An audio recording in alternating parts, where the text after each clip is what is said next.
नमस्कार, मी अश्विनी. महाराष्ट्र टीव्ही 24 मध्ये आपले स्वागत आहे. महाराष्ट्रातील प्रमुख बातम्यांकडे वळण्याआधी नजर टाकूया हेडलाईन्सवर. नांदेड जिल्ह्यात वातावरण बदलामुळे तूर पिकाला फटका, शेतकरी हवालदिल. 31 डिसेंबर साजरा करताना नागरिकांनी मद्यपान करून वाहन चालवू नये, पोलिसांची करडी नजर. आणि मुंबई जालना वंदे भारत एक्सप्रेस छत्रपती संभाजीनगर रेल्वे स्थानकावर दाखल. आता बातम्या सविस्तर. नांदेड जिल्ह्यात मागील काही दिवसांपासून वातावरणात बदल झाल्याने तूर पिकाला मोठ्या प्रमाणात फटका बसला आहे. सतत 15 दिवस धुके पडल्याने फुले गळून पडली आहेत. नायगाव तालुक्यातील कृष्णूर शिवारातील शेतकरी काशीनाथ शेळगावे यांच्या 10 एकर शेतामध्ये गेल्या वर्षीच्या खरीपात हंगामात तूर पिकाचे 2 लाखाचे उत्पन्न झाले होते. मात्र यावर्षी ढगाळ वातावरण व धुक्यांमुळे 10 एकर शेतातील तूर पिकाचे मोठे नुकसान झाले आहे.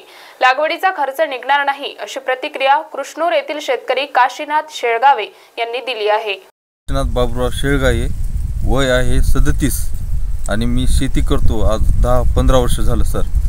गेल्या वर्षी याच वावरामध्ये मला 10 एकर जमीन आहे. असंच सोयाबीनमध्ये तूर पेरतो सगळीकडे पुऱ्या वावरामध्ये. त्याच्यामध्ये गेल्या वर्षी कमीत कमी मला 2 लाख रुपयाचं उत्पन्न झालं आणि माझ्यापाशी पट्टीसुद्धा आहे. आता या वर्षी असंच होईलगडे उत्पन्नगडे भाव बी आहे म्हणून तशीच तूर पेरलो मी. 2 ते 3 फवारण्या केलो साहेबाला बोलू तर बी हे बघा पारीक होऊन गेले वातावरणानं. चक तूर आता आपल्याला बी सुद्धा होती की नाही की वाटवलंय, वाळून चली तूर. काय करावं काय नाही काहीच समजणं आलंय. 2-3 अधिकाऱ्याला सुद्धा आणून दाखवलो. वातावरणच नसल्यामुळे हे सगळी तूर आता बरबाद झाली. आता आमदार काही तूर आम्हाला येऊ शकत नाही. गेल्या वर्षी झालती सर. या वर्षी किती तूर होईल? या वर्षी साहेब बी होईना की वाटायला. आता हे बघा की सगळी वाळून चली बारीक निवळ. हे बघा बारीक आणि शेंग बघा. आता हे याला काय कमी आहे सांगा की 2-3 फवारण्या झाल्या सगळं झालं. वातावरणच नसल्यामुळे सगळी वाळूनच चली.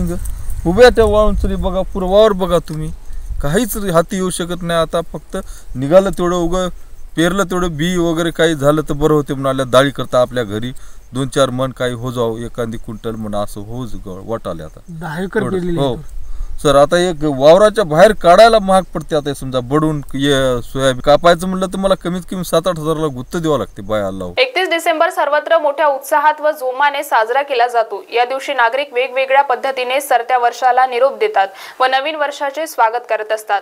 31 डिसेंबर रोजी राज्य सरकारने रात्रभर हॉटेल सुरू ठेवण्याचे आदेश दिले असल्याने त्यामुळे रात्रभर नागरिक हे 31 डिसेंबरचा आनंद घेणार आहे. परंतु या दिवशी नागरिकांनी मद्यपान सेवन करू नये व मद्यपान करून वाहन चालवू नये. कायदा आणि सुव्यवस्था बिघडणार नाही याची काळजी घ्यावी. यासाठी 40गाव परिमंडळ व जळगाव जिल्ह्यात सर्व प्रभारी अधिकारी, दुय्यम अधिकारी यांना विशेष अशा सूचना देण्यात आलेल्या आहेत. यासाठी ठिकठिकाणी पोलिसांची नाकेबंदी लावण्यात येणार आहे. नागरिकांनी 31 डिसेंबर साजरा करताना पोलिसांना कारवाई करण्याची वेळ येऊ नये असं आवाहन नागरिकांना 40गाव विभागाचे सहाय्यक पोलीस अधीक्षक रमेश चोपडे यांनी केली आहे. येत्या रविवारी या वर्षाचा शेवटचा दिवस आहे आणि सोमवारपासून 1 जानेवारी सुरू होत आहे. तर सर्वसाधारणपणे जगभर 31 डिसेंबरला वर्षाच्या शेवटच्या दिवशी वर्षाला निरोप देण्यासाठी आनंदोत्सव साजरा केला जातो. मी या निमित्ताने आम्ही 40गाव परिमंडळामध्ये आणि जळगाव जिल्ह्यामध्ये सर्व ठिकाणी योग्य ते बंदोबस्त लावण्यात आलेला आहे. सर्व प्रभारी अधिकारी असतील, दुय्यम अधिकारी असतील यांना या प्रकारच्या सूचना देण्यात आलेल्या आहेत. आमचा बंदोबस्त हा रात्री सर्व नागरिक घरी जाईपर्यंत बंदोबस्त असेल. माझी या निमित्ताने आपल्या माध्यमातून नागरिकांना आव्हान आणि विनंती आहे की आपण जरूर उत्साहामध्ये आनंदामध्ये हा दिवस साजरा करावा. परंतु कोणत्याही मादक द्रव्याचं किंवा अल्कोहोलयुक्त द्रव्याचं असं सेवन करू नये आणि पोलिसांना सहकार्य करावं, पोलिसांना कॉपरेट करावं, पोलिसांच्या दिलेल्या सूचना पाळाव्यात. विशेषतः अशा वेळेस असं लक्षात येतं की मादक पदार्थाचं सेवन करून लोक फास्ट ड्रायव्हिंग करतात, गाड्या चालवतात, त्याच्यामुळे मोठे ॲक्सिडेंट होतात. तर अशा पद्धतीचे होऊ नये यासाठी आमच्या पोलीस विभागातर्फे ठिकठिकाणी नाकाबंदीचं आयोजन करण्यात आलेलं आहे. त्या ठिकाणी अशा प्रकारच्या लोकांवरती व्यक्तींवरती कारवाई केली जाते. कोणी मादक द्रव्याचं सेवन केले असेल तर त्यांच्यावरती कारवाई होतील. कुणी रॅश ड्रायव्हिंग करत असेल तर त्यांच्यावरती कारवाई होईल, कायदा सुव्यवस्थेचा प्रश्न निर्माण होईल अशा पद्धतीचं कोणीही वर्तणूक करू नये अशा पद्धतीचे मी आपल्या माध्यमातून आवाहन आणि विनंती आहे. मुंबई जालना वंदे भारत एक्सप्रेस छत्रपती संभाजीनगर रेल्वे स्थानकावर दाखल झाली आहे. उपमुख्यमंत्री देवेंद्र फडणवीस देखील वंदे भारतने प्रवास करत संभाजीनगर रेल्वे स्थानकावर दाखल झाले आहेत. मी एक कारसेवक म्हणून माझ्याकरता हा अतिशय आनंदाचा क्षण आहे. मी सगळ्या कारसेवांमध्ये होतो. मी 20व्या वर्षी 21व्या वर्षी 18 दिवस बदायूच्या जेलमध्ये होतो. सगळ्या प्रकारचे म्हणजे जिथे गोळीबार झाला तिथे देखील मी होतो. ज्यावेळेस ढाचा तुटला तिथे देखील मी होतो. त्यामुळे एक कारसेवक म्हणून मला मनापासून आनंद आहे की जो संघर्ष हा केवळ आमचा नाही आहे, 500 वर्ष संघर्ष चालला आहे. अनेक लढाया त्या ठिकाणी झाल्या. या सगळ्या लढायांना एक प्रकारे मला असं वाटतं की ज्याला एक मंजिल मिळणं म्हणतो तशा प्रकारे आज हे राम मंदिर होणं या संघर्षाची इतिश्री आहे. आणि म्हणून कारसेवक म्हणून मी मनापासून आनंदित आहे. या देशातनं मी तुम्हाला सांगतो, राम लोकांच्या मनातनं तुम्ही काढूच शकत नाही. प्रभू श्रीराम हे आमच्या मनामनात रक्तात सगळ्यांच्या डोक्यात आहे. त्यामुळे कोणी किती प्रयत्न केला तरी ते निघू शकत नाही. आणि मी तुम्हाला हे सांगून देतो, रामोत्सव हा ऑर्गनाईज करावा लागत. लोक उत्स्फूर्तपणे करतात. असं आहे, कोणाला निमंत्रण आहे कोणाला माहीत नाही. पण आता मी प्रेसमध्ये वाचलं की उद्धवजींनाही गेलं आहे, पवार साहेबांनी गेलं, मला माहीत नाही, खरं खोटं माहीत नाही. आणि मला असं वाटतं, मी पुन्हा सांगतो, निमंत्रण येऊ का न येऊ, राम मंदिराचं उद्घाटन होत आहे. जो हिंदू आहे त्याच्याकरता तो आनंदाचा क्षण. प्रश्न आपला महत्त्वाचा आहे, पण आज वंदे भारत ट्रेनचा प्रश्न आपण या ठिकाणी सोडवूया.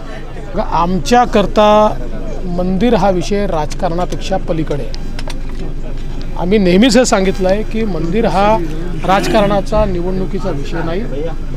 शेवटी बाबराचा सेनापती मीर बाकी यांनी जेव्हा राम मंदिर तोडलं त्यावेळी त्यांना हे माहिती होतं की भारताचं मानक म्हणजे प्रभू श्रीराम आहेत, ते आराध्य दैवत आहे.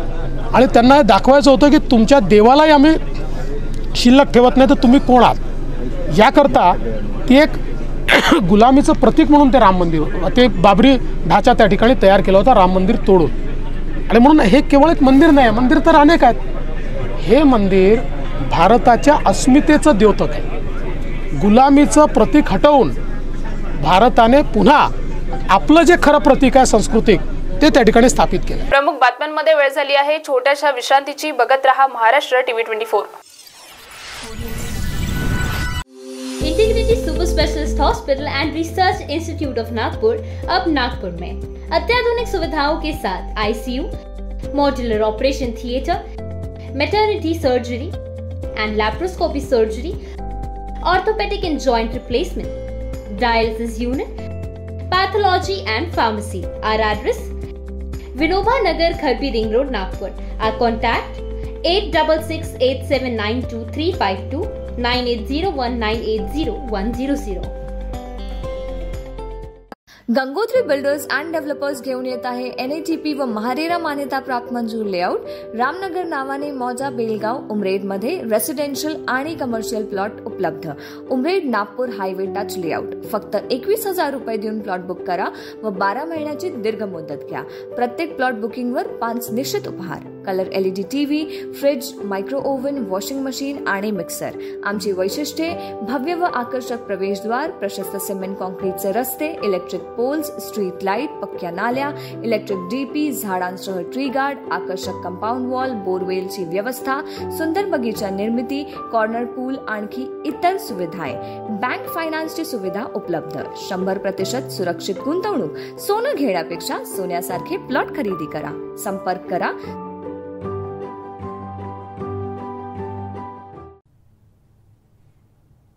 ये देखो कितना सॉफ्ट है और साइंटिफिकली डिजाइन्ड भी है डीप स्लीप के लिए. लेकिन इसका प्राइस तो देखो, लगता है हमारे बजट में तो कोई लोकल वाला ही मिलेगा. स्ट्रेस फ्री का नाम सुना है? जी हाँ, stress free mattress. Affordable price और टॉप क्वालिटी में बनाया गया एक ऐसा मैट्रेस जो आपकी हर जरूरतों को पूरा करेगा. इसकी सुपर सॉफ्ट फोम्स और मर्क्यूरी क्वालिटी आपके स्पाइन और जॉइंट्स को नेचुरल शेप में रखते हैं, साथ ही आपके बैक और शोल्डर्स को भी सपोर्ट करते हैं।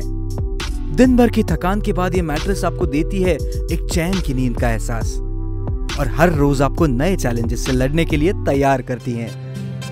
साइंटिफिकली बैक्ड, प्रीमियम क्वालिटी और सबसे इंपॉर्टेंट, किफायती दाम में एक reliable mattress, stress free.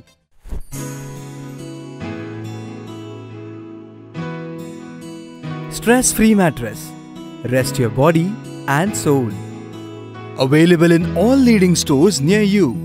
For business inquiries, please contact. विश्रांतीनंतर आपले स्वागत. वळूया समोरील बातम्यांकडे. कल्याणमधील ललित मेडिकल या दुकानाच्या गोडाऊनमध्ये शॉर्ट सर्किटमुळे आग लागली आहे. अचानक लागलेल्या या आगीमुळे सर्व परिसरामध्ये धूर पसरला. ही वाणिज्य इमारत आहे, त्यामुळे नागरिकांची पळापळ झाली. मेडिकलमध्ये अडकलेल्या दुकानदाराला काही नागरिकांनी धाडस दाखवित बाहेर काढले आहे. कल्याण पश्चिमेत साई विहार ही इमारत आहे. ही वाणिज्य इमारत आहे. शासकीय कार्यालय व मेडिकल इलेक्ट्रॉनिक्सची दुकाने आहेत. या इमारतीत असलेल्या ललित मेडिकल या दुकानाच्या आतमध्ये धूर निघत असल्याचे काही नागरिकांना दिसले. लोकांना आधी असे वाटले की मेडिकलच्या मागे कोणीतरी कचरा जाळला असेल, परंतु थोड्या वेळात सर्वत्र धूर पसरला आणि धूर इतका जास्त होता की लोकांना काही दिसत नव्हते. इमारतीच्या पहिल्या मजल्यावर बँक कर्मचाऱ्यांना फायर ब्रिगेडच्या कर्मचाऱ्यांनी बाहेर काढले आहे. आजूबाजूचा संपूर्ण परिसर रिकामा करण्यात आला आहे. फायर ब्रिगेडने धाव घेत आगीवर नियंत्रण आणले आहे. मला घटना जेव्हा प्राप्त झाली, आम्ही कॉलवरती इकडे रवाना झालो, तर इथं परिस्थिती बघितली असता खाली जो रूम आहे, जो मीटर रूम बोलतात त्याला, तिथं आग मोठ्या प्रमाणात लागलेली. तर MSCBला कॉन्टॅक्ट करून सप्लाय बंद करून आम्ही तिथं पाणी मारल्यामुळं वरती फर्स्ट फ्लोअरला प्रचंड प्रमाणात धूर झालेला. तर नंतर आम्ही पाणी मारायचं बंद केला असता वरती जे बँकेत जे माणसं अडकलेली त्यांची आम्ही टीम घेऊन त्यांची सुखरूप सुटका करून त्यांना खाली आणलेलं आहे.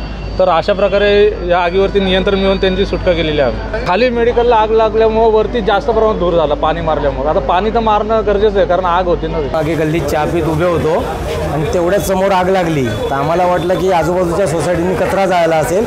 तर तेवढ्यात बघितलं तर त्यांच्या स्टोर रूममधून पूर्ण आग यायला लागली. मग आम्ही पाणी टाकून तात्पुरती विझवली आणि तेवढ्यात मग फायरला त्यांनी कॉल करून बोलवून घेतलं आणि मागचं त्यांचं शटर होतं ते आम्ही टाळं वगैरे तोडून ओपन केलं आणि ते ललितबाई पुढे अडकले होते.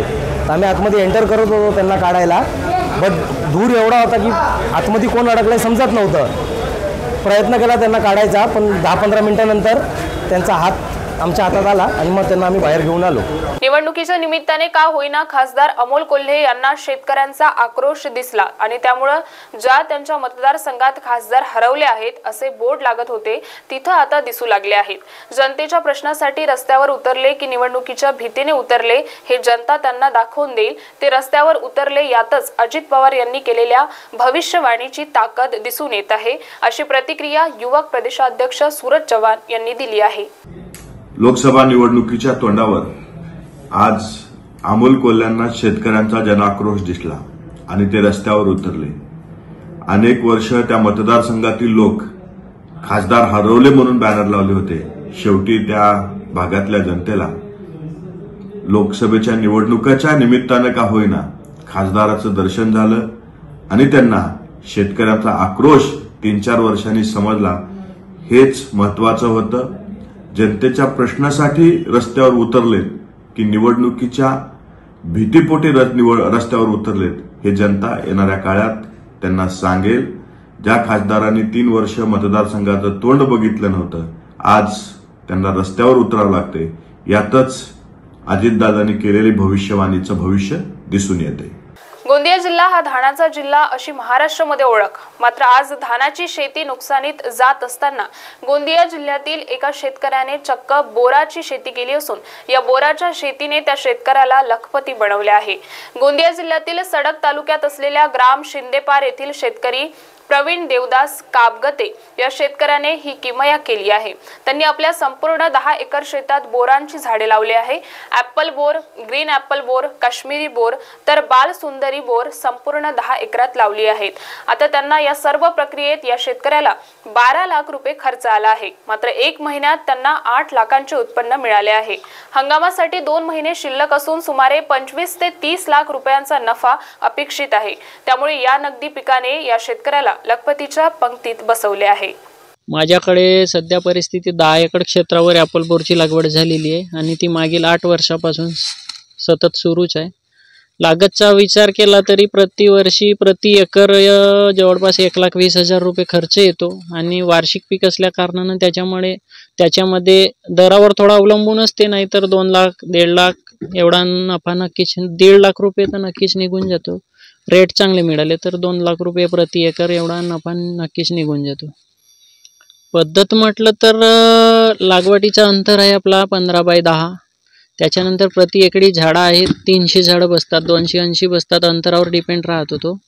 आणि त्याच्यानंतर आता आपण मार्केटिंगचा विचार केला तर मार्केटिंग नागपूरलाच करतो आणि याचा हंगाम चालतो 2 महिने कंटिन्यूमध्ये तोडीच्या. माझ्याकडे 10 एकर क्षेत्रावर झाडं आहेत आणि त्याच्यामध्ये 3 व्हेरायटी आहेत आणि पूर्ण टोटल म्हटलं तर 3000 झाडं आहेत माझ्याकडे. त्याच्यामध्ये एक काश्मीरी ॲपल आहे, ग्रीन थाई ॲपल आहे आणि एक बालसुंदरी आहे. मार्केटमध्ये लोकल मार्केटला म्हटलं तर काश्मीरी ॲपल बेर त्याचा चांगला उपयोग होतो आणि मोठ्या नागपूर मार्केटचा विचार केला तर थाई ॲपल बेरला चांगला रेट मिळून जातो.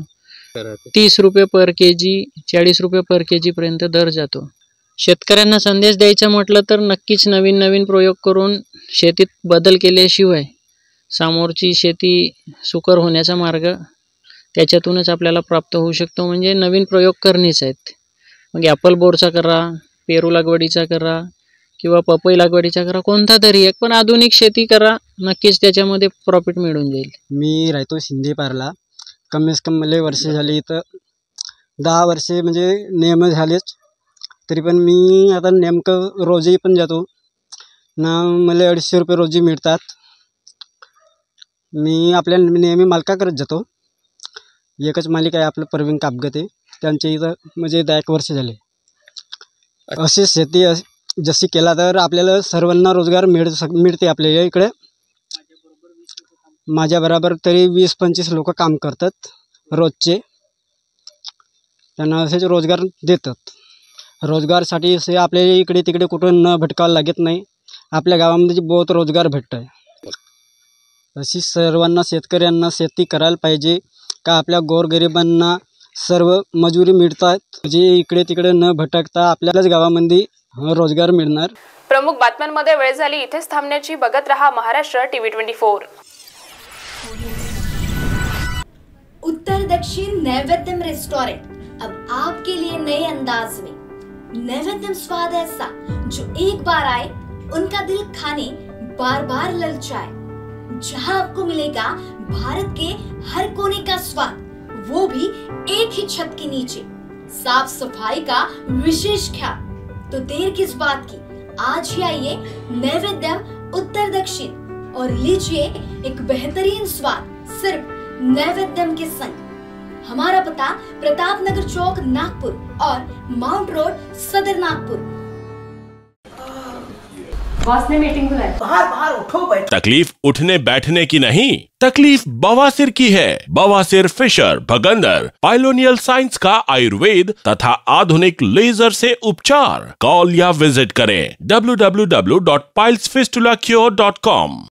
नागपुर का सबसे भरोसेमंद hospital Kale piles laser hospital.